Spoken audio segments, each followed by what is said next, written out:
Imagine waking up each morning feeling completely free. No worries about losing your keys. No stress about holding everything together. That almost sounds impossible, Karen.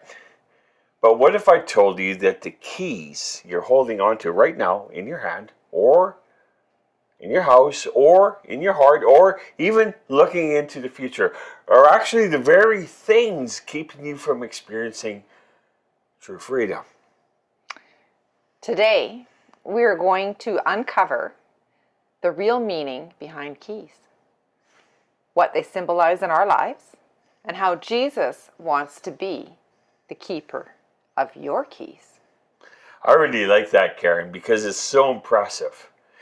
And because when he holds the keys, everything changes. Your peace, your purpose, your security, all of it.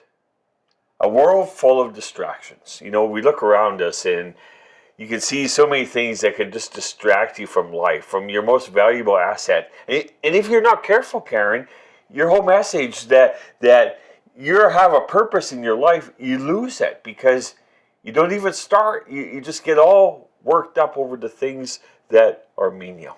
And today we're talking about those keys, that the things that God really wants to use in your life, how Jesus wants to be the keeper of your keys and help you navigate your life with your gifts and your talents and the things that you're good at that he's given you. I used to love holding keys. As a girl, it made me feel important, like I was a grown-up with control, authority, and responsibility. I carried the keys to my diary, my saxophone case, even our house. The more keys I had, the more I felt like I was in charge. And as I grew older, I realized that keys symbolized safety, power, control. I thought I needed to hold on to those keys to feel secure. Oh, Karen, I totally agree with you. But here's the truth. That kind of control is this illusion, this smoke and mirrors. In Proverbs 3, 5, and 6, it says, "Trust in the Lord with all your heart. Don't lean to your own understanding, but in all your ways acknowledge him, and he will make your path straight."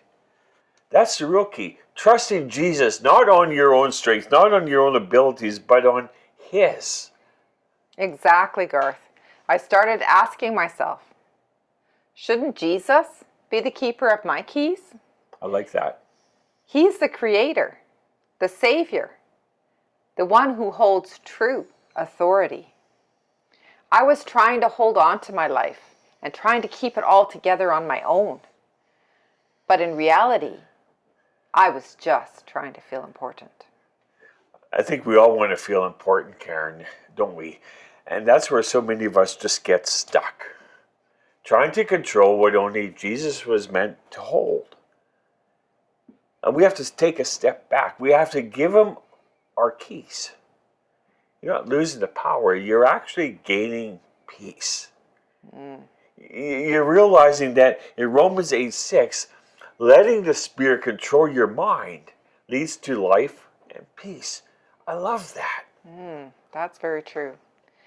And here is the breakthrough moment. Recognizing that the keys that we cling to, those things that we think give us security, are actually what keeps us from experiencing the fullness of God's peace. And when I realized that, and I realized that Jesus was the only true keeper of everything, then things changed. I stopped striving and I started trusting. I opened my hands and said, Jesus, you can be the keeper of my heart. And that's when I found real freedom. I love that. Jesus, the keeper of our heart. You see, friends, that's the secret to lasting peace.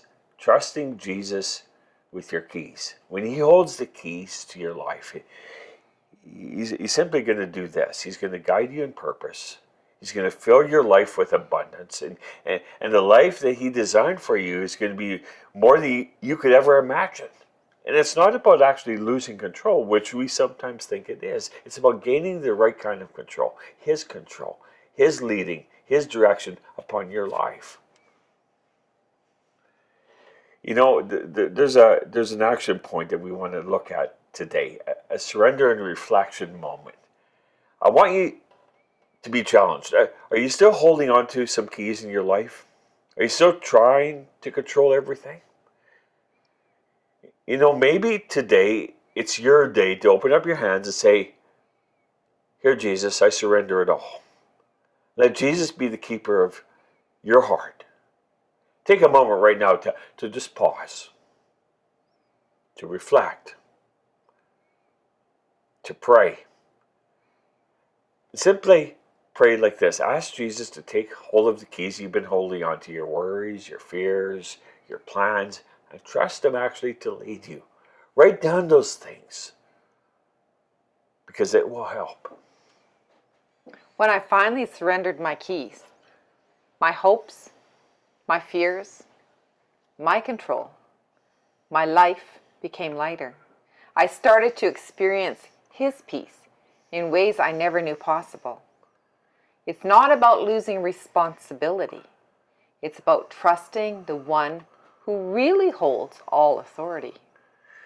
You see, when Jesus holds your keys, He's guiding you into this beautiful life of purpose, into this life of abundance, and into the peace that surpasses understanding.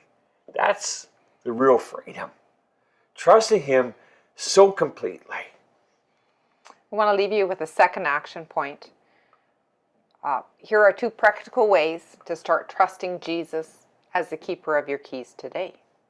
First, identify what keys you're holding on to. Is it fear, doubt, ambitions? And consciously surrender them in prayer. Sometimes it helps to write it down. Secondly, invite Jesus into your everyday decisions, whether they're big or small, by asking Him to guide you. Practice trusting His wisdom instead of relying solely on your own understanding. I love that, Karen. So remembering, friends, Jesus giving Him your keys and trusting in Him isn't about losing control. It's about gaining the right kind of power, the power of peace and purpose in His presence. It's about inviting the resurrection power into your life. And when you trust Jesus with your life, He leads you into everything that He has prepared for you, well in advance, even before you were ever born. So today, we want to leave you with this. Are you willing to open your hands and surrender your keys? Are you ready to trust Jesus to be the keeper of your heart? You see, because when Jesus holds the keys, when Jesus takes your life, you're not losing control. It's like a famous country song, Jesus, take the wheel. You're gaining everything that truly matters. Purpose, life, and peace, and absolutely eternal security. So Jesus, you are the keeper of my heart. I give you my keys today. Take control. Lead me into life abundant, free, and full of your love. So everyone listening today, trust Jesus today. Give Him your keys. Let Him control your freedom. Remember, the keys you surrender today unlock all the true freedom and purpose of your life. Trust Jesus with that. He's the only one that can truly keep what matters. So God bless you and have a great day.